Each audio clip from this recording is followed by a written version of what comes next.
Welcome to AP U.S. History. This is Chapter 4. We'll be taking a look at the colonial slavery from the 17th century um, onward. Uh, Welcome aboard. Um, in terms of how slavery got started in the U.S., it goes back to indentured servants. Um, in order to work the land, rich aristocrats, people with money, brought indentured servants over to work the land for a price. Um, they were subsidized by the government many times with head rights, 50 acres. The people coming over couldn't afford the trip, so they uh, sold themselves into indentured servitude for sometimes 5 to 7 years in return for the passage. Upon completion of the contract, they would be set free, and but during that indentured servitude, they essentially had no rights. The first slaves coming to the New World, from best sources, say that the Portuguese and the Spanish brought um, Africans to South and Central America. Primarily, most of the slaves went to Brazil and to the Caribbean. The first slaves landing in North America was in 1619, brought by the Dutch and sold to the residents of Jamestown. Uh, the Chesapeake area is going to be the first area that introduces slaves, and primarily they're going to be used to raise tobacco. Um, Initially, it doesn't catch on too quickly because the slaves are very expensive. Uh, why not enslave the native population? Well, basically they've been wiped out by the white man's disease. They pretty much know the terrain. They're easy to escape from the white people. White folks would go out into the woods and maybe not come back. Um, and they had no real political alliance, and they weren't really suited for plantation or growing crops. They didn't. Most males saw it as women's work. Uh, as far as slavery in other parts of the colonies, not so much. New England, because they were small farms, it just wasn't profitable to bring slaves there. Uh, the only place that you probably would have found slaves was in Pennsylvania and also in New York. But the Chesapeake area was conducive to large plantations and growing tobacco, which was an important cash crop.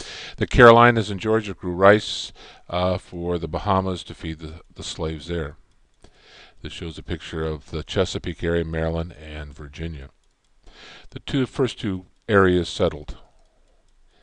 Two basic questions arise, and that is, why did slavery take root in the Atlantic world?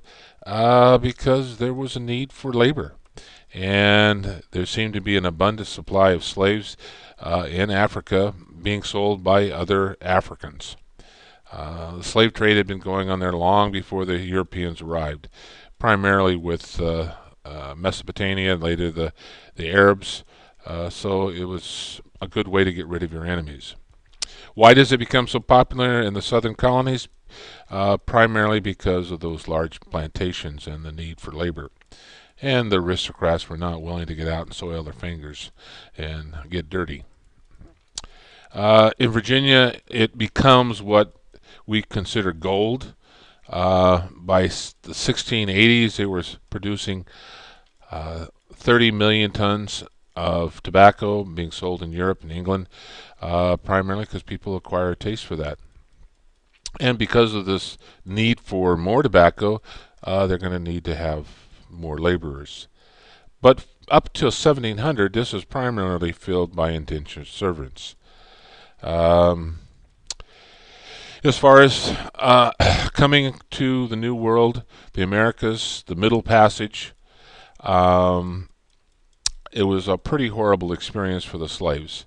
50% of them, it's estimated, died. About 12 million slaves came to the Americas. Uh, South America, Central America, and North America.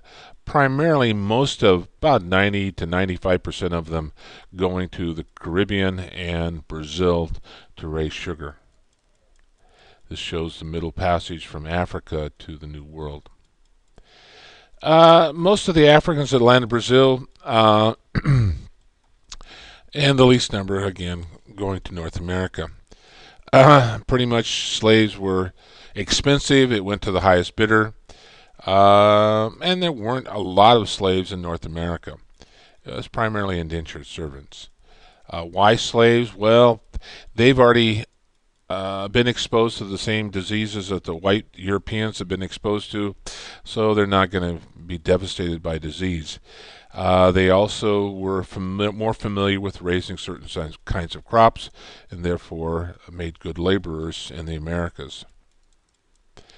The Middle Passage took from 2 to 6 weeks to make the voyage. It was a tough experience, but many slaves did survive this Middle Passage. There pretty much wasn't a chance for escape when you got to the New World. You were pretty much stuck. And there was no really place to run because you weren't familiar with the terrain, and there were certainly hostile people in the dark woods.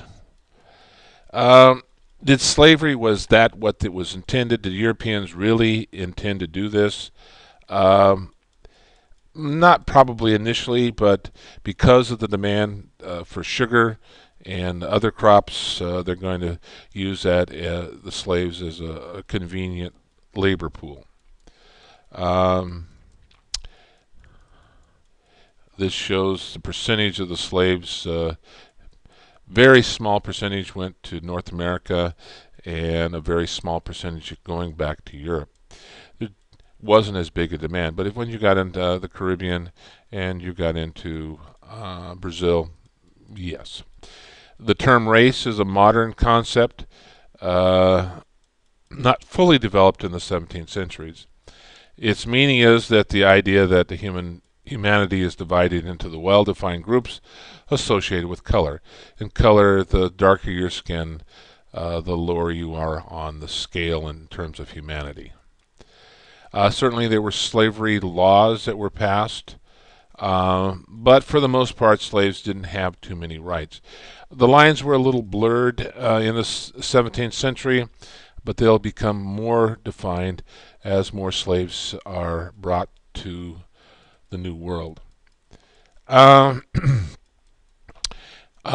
Certainly, North American slavery is going to catch on in the South, not so much the other locations. In terms of laws being passed, there will be tough laws passed to control the slaves. Many of these black codes were borrowed from Barbados, and they're very restrictive. The House of Burgesses is passing the first law in 1705, putting restrictions on slaves. Slaves were forbidden to read and write.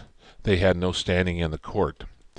Because you converted to Christianity didn't necessarily mean, in fact, in most cases, you were not going to be set free.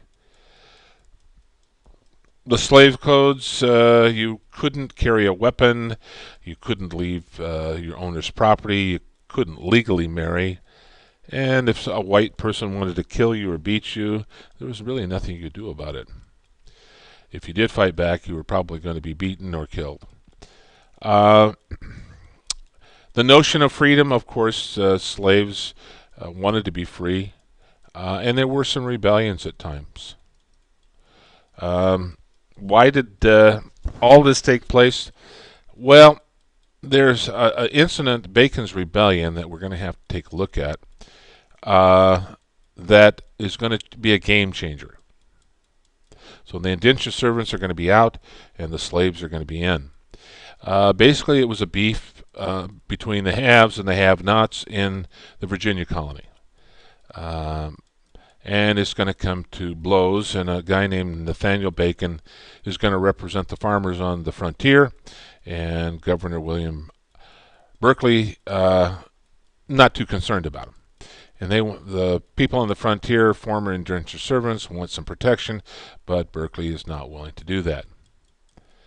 So they are going to take up arms. They're going to chase the governor out. Eventually, the governor will prevail and put down the rebellion. So